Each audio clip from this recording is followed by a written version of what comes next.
ជឿជាក់ថាចំពោះអារម្មណ៍របស់ក្រុមគ្រួសាររបស់វីរៈយុទ្ធជនក៏ដូច្នោះដែរ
អូបងជឿ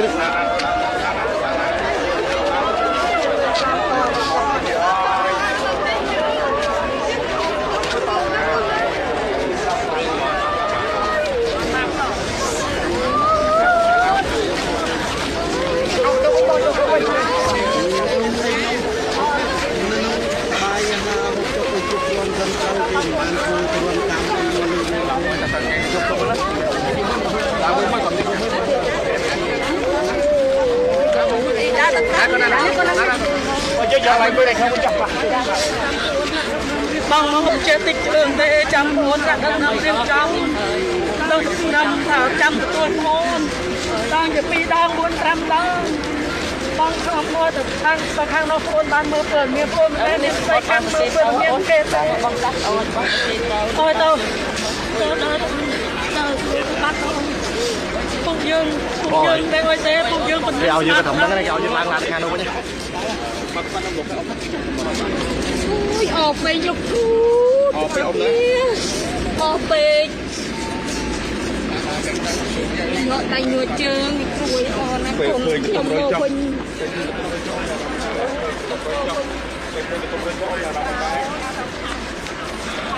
ចាប់ខុសខ្ញុំមកវិញប